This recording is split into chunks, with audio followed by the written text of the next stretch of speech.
Everybody good? Good. Cool. Good. Yeah. So I guess any update you got for us right now?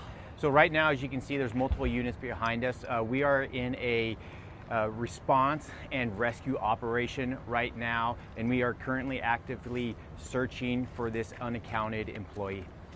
How has that search developed since we first talked to you earlier? So last night, operations ended about 4 o'clock.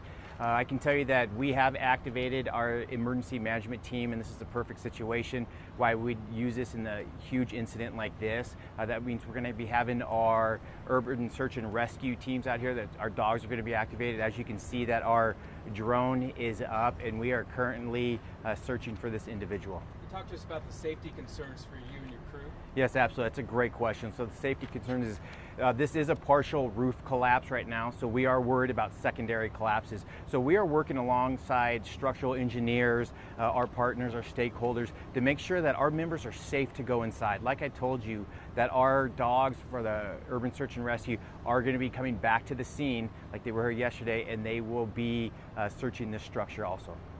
Why is it a lot safer for a dog to maybe enter than a human? I know it may be an obvious question. Right. Our viewers might have that question. So these dogs are trained for that. They can scent, they can smell, they can get in there, they can get in positions. There are pockets in there where dogs can get in that we can't get a camera.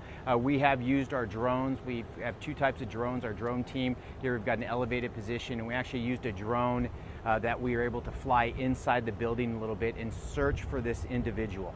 Have you heard from him at all? Is that something, do we know if he's alive, deceased, anything like that yet? No, at this time we did not have any indications. Our dogs did not get a hit. I can tell you that our community assistance program has been working with the family members all the way since this incident began, and supporting them and tending to the needs that they have. They do an absolute fabulous job, and this is the reason why we have them, for big complex incidents like this where someone is lost.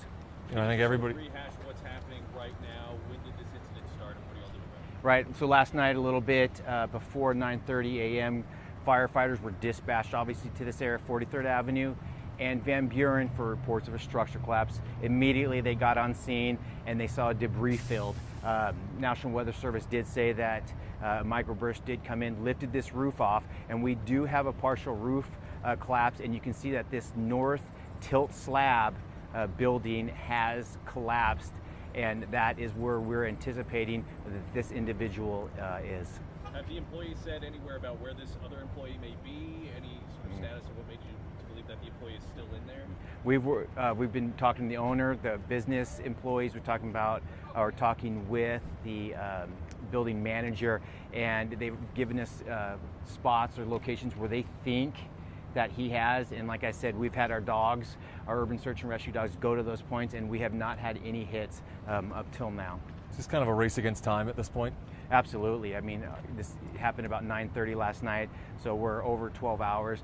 But I can tell you, we will be out here as long as it takes. Like I said, we are working with structural engineers, our partners, to get heavy specialized equipment in here to remove this and make it safe for our firefighters to go in and search this building. Yes, sir. Captain, can you talk about just how powerful that storm was and the damage you've seen around this area? Yes, we have, and I can tell you that along with our fire marshal, the Phoenix Fire Marshal, in collaboration with the emergency management team, they are assessing those buildings right now for structural integrity, and they are going to mitigate those risks.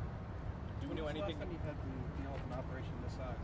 So last time so the emergency management team is set up for big complex incidents. We set up for the Final Four of the Super Bowl, big incidents like this, structural collapses. So what that does, it allows us to operate at a higher level, and we can get a response, or we get units responding here quickly. It's a great effective tool, and this is a perfect example of why we use an IMT. Do you know anything about the worker, the age? Does he have a family? I can tell you that it is a male.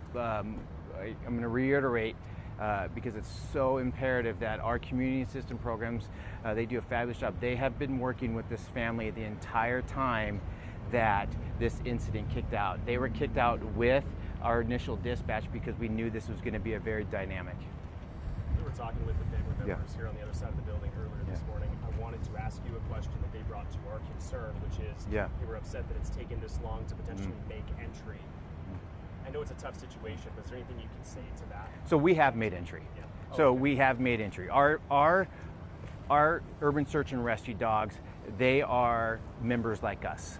If something happens to them, it's just a big situation. So those members have, or I like to call them members, those dogs have made a interior search, what we call a primary search. We also have had our technical rescue members use their cameras. They have specialized cameras and they can get in there and see. Our drone team, like I told you, our drone run program did an absolute fabulous job getting a view of this from an aerial position, and we actually had one of our drones fly into that building and get deep in there and assess the situation.